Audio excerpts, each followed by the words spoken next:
Hi again. Okay, so as promised, I'm back to read some poetry, and I'm not sure how, I've got quite a few here, and I don't know how long I want this video to be, or how long you guys are in the mood to listen to my musings of my mind and heart. Wow, I love the long, late afternoon shadows of winter.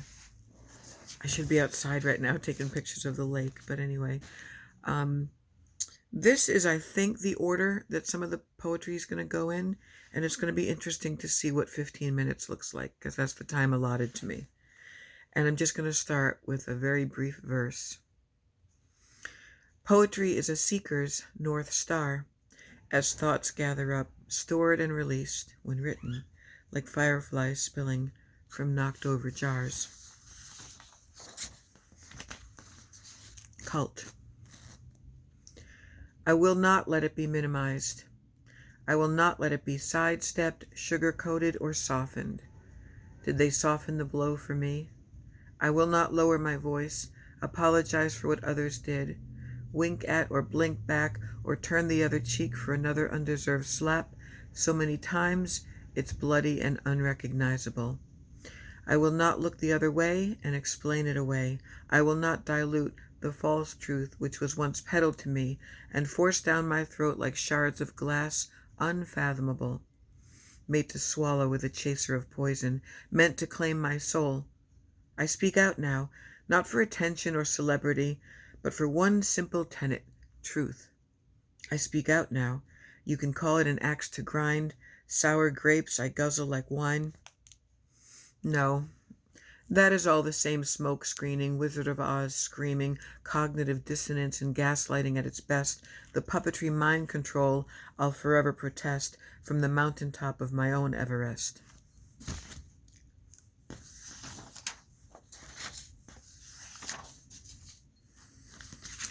These poems are a little bit autobiographical in nature, in the order in which I'm reading them.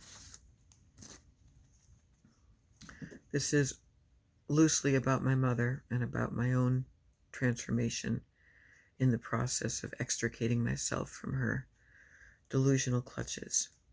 This is called The Cycle Interrupted. No contact.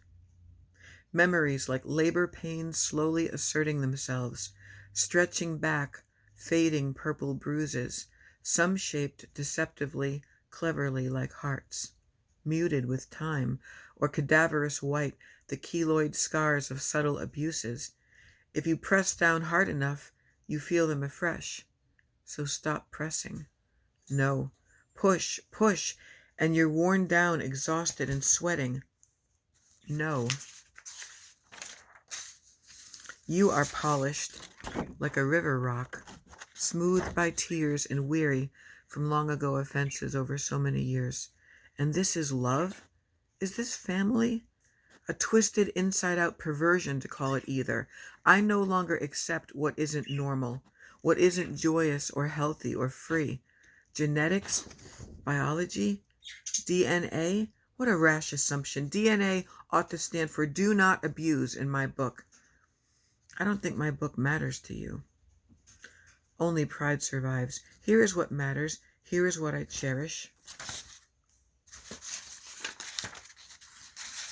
I'm going to take the staples out, don't worry. Here is what is true. This is what I now choose to cling to and celebrate, my own birthday, rebirth day. And here is what I now revel in. The round, wispy blonde heads of these wide-eyed grandsons, Cupid dolls, cherubs both. Luca, with his blue eyes like the night sky, sparkling with stars and already mysteriously wise. Cody, fresh and inquisitive and unmarred by the world into which he was born, and so loved. They too interrupted generations of strife. How peculiar the cycle in this chaotic, cyclical life. I buried my grandmother the very day I became one, the last day I saw you, and you will never meet them. They remain untouched by you. They are beautiful, you know, brand new. A clean slate upon which only words of love will do, as they are reared to love others and themselves and adhere to the only thing that's true. So as life goes on and I've learned to greet each day Not like a closed fist, but like a flower softly blooming in morning's early mist. I've leaned into and pressed against the pain all this time, the agony of transition for so many years. Now, in the ripeness of nearly 54, I feel the head of something sweet and precious and wanted emerging. The embryo of a creative spark, a thought, now inhabits a lusty cry, greedy for life. I gave birth to two, a son and a daughter. Now she has given birth too. I gave birth to me. I am my own mother the day I said goodbye to you.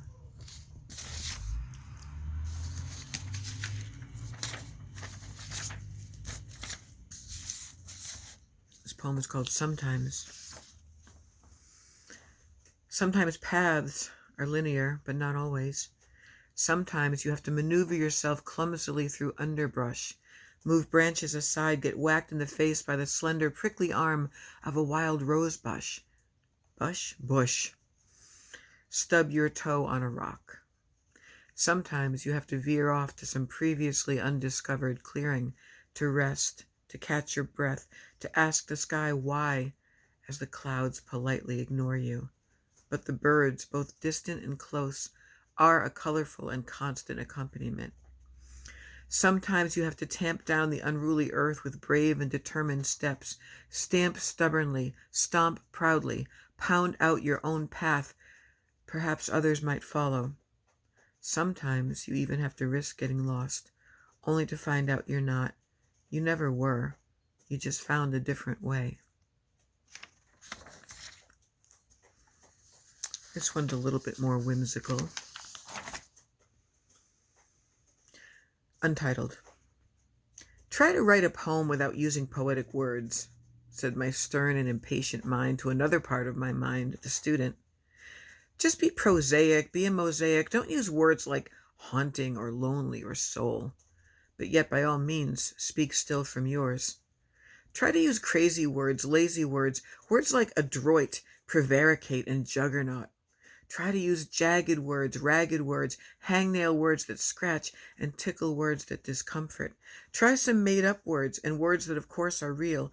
Stop trying to recreate a verbal caress your body never feels. Use words that are sharp. Oh, this is terrible. Use words that are sharp, a slap to your face, to jar you back to the reality of this not-so-poetic place, and then let other words softly sift, drift, and soothe you back into that familiar cave where there's a hum filling the void with words like lonely and brave, haunting, soul, and hush.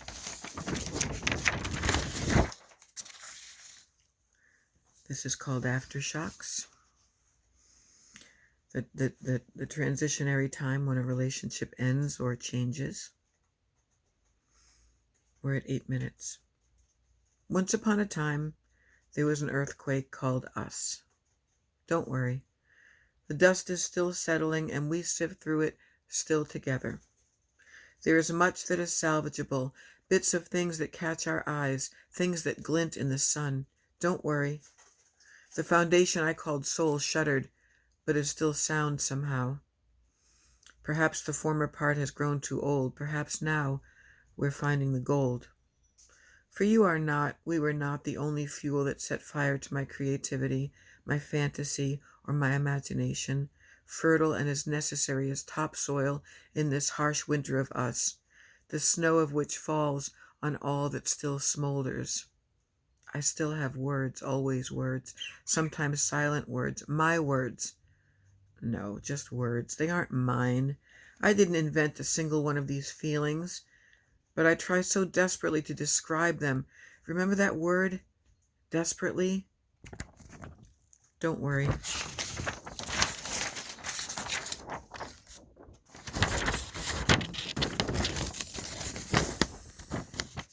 Don't worry, we still rummage through the rubble together. We still find things intact. We still pan for gold. My ponderings, word wanderings are tethered to a silver cord. Inspiration, information mercifully accessible to me from some place far beyond. I call it universe. I think you call it heaven. Don't worry. Even though we are no longer a thing, I still see the words in my mind's eye. They still arrive. They still slip through the door of the quiet darkness of morning, somewhere between 4 and 5. Although now, well, the poetry still sings and the music is the sound of a heart softly breaking, but still beating. Still we find gold.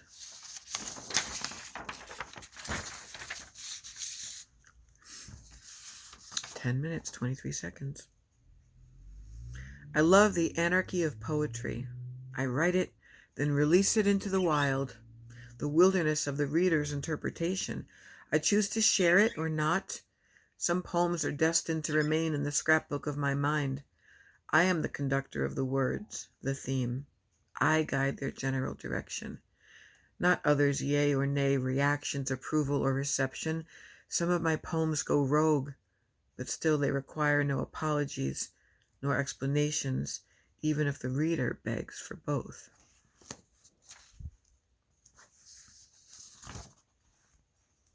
This one's a little bit of a sexy poem called In Hot Water.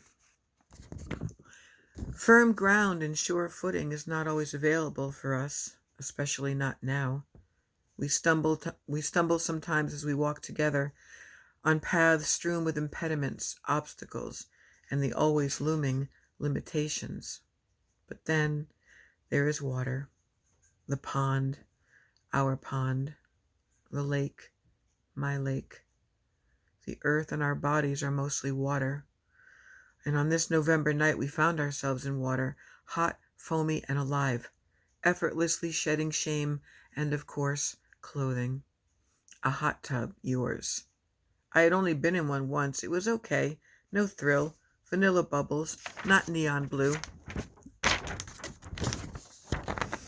I had never been immersed with you, not physically, and yet I've been swimming in the warm blood flow of you since the day we met. When I was wandering and walked in, waded in, into the waves of your welcoming smile and wisdom, when you had me at your tender soul. If words could float, surely yours did. But on this night, we climbed into the almost violently swirling water, colored steam the exact temperature of our bodies. We drifted one side of the sculpted tub to the other, then the movement of us together, clasping, gasping, grasping each other. The entirety of our bodies were as slippery tongues, melting weightlessly into the soothing spirals of heat. Passion unstoppable and as insistent as the forceful throb of pulsating jets, dreamlike and timeless, playful bubbles as Neptune and his mermaid mistress, his mythical mystic, are now realized, and a rebirth baptism felt in every cell. Glowing slick and naked in the wetness of embryonic freedom, floating in love, in lust, in the liquid room of the fluid womb of us.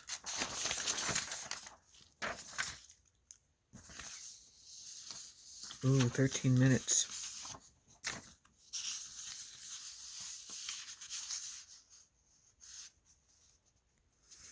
I like how poems move around, how they lean over me so closely I feel their scent on my skin as they squeeze by and lean in and mumble, "Excuse me," as they brush up against my sleepy mind. I like how poems change shape and shift like weather to fit my mood. I like how a poem can dress for an occasion, yet is always itself. Top hat and heels in a room reeking of pomposity, or, as my poetry children prefer, bare calloused feet wading in the gravel of a muddy creek. I like how poetry insists I read them to myself then, though alone, tentatively aloud. My words are happy to have no highbrow human crowd. The poems reach out with arms so long, like dancing notes grabbing for the song. I like how the rhythm of the sentences both repel and attract the abstract. They need no audiences. Malleable and fluid and open to any interpretation.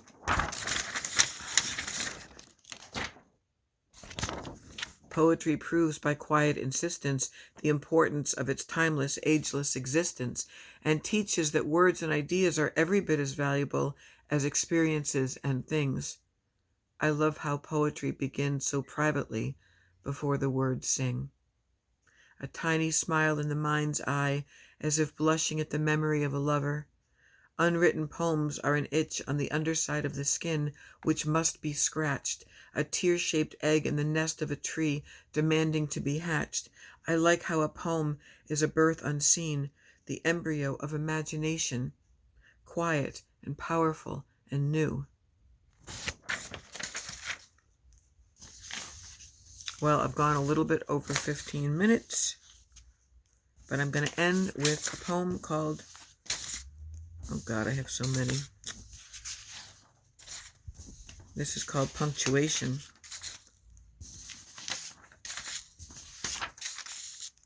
Maybe she'll let me go an extra minute.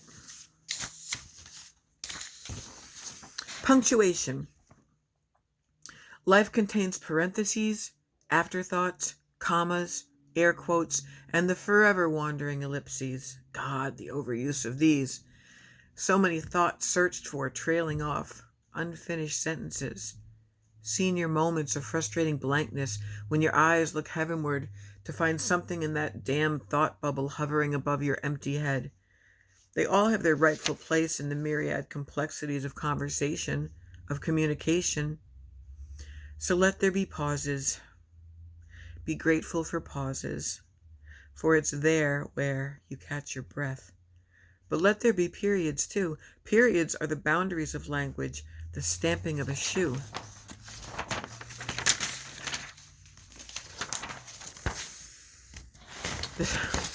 The stamping of a shoe of a petulant child. No, period. Yes, period.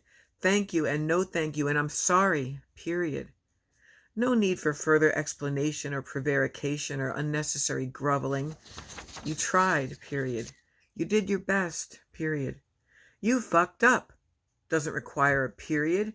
A conciliatory but comes in nicely here, however.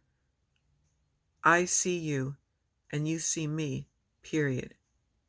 I disagree, period. Hello and goodbye, period. I love you, period. So I had about 6 or 7 more. Thanks for listening. That was 17 minutes. I'm not sure if Viviana's going to let me go 2 minutes over. I don't really want to rush through any poems. Let me know which you liked, which you didn't like, any feedback, if anything moved you, if anything confused you, or if you just sat back and indulged me because you either enjoy poetry or you just are trying to figure out what I'm talking about when I say I write poetry. That was about 7 or 8 poems, but I have hundreds that I've written over the years.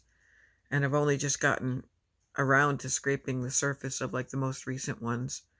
But I've got poems about rehab. I've got poems about pets that have died. I've got poems about love and sex and loss and life and children and existentialism and misery and drunkenness. And anyway, there's an open mic the first Friday of every month right here in town. So I'm going to save up a lot of these and become known as the local poet or poet wannabe or whatever. Or somebody with some kind of a message. I was the only poet last time. It was mostly musicians and a stand-up comedian. So anyway, thank you for listening. This is incredibly long. Wow, 18 and a half minutes. So thanks for listening. I know for months and months I've been saying, I'm going to come on here and read my poetry. And like I said, that was just a handful. So peace out. Have a great day, you guys. I'll talk to you soon.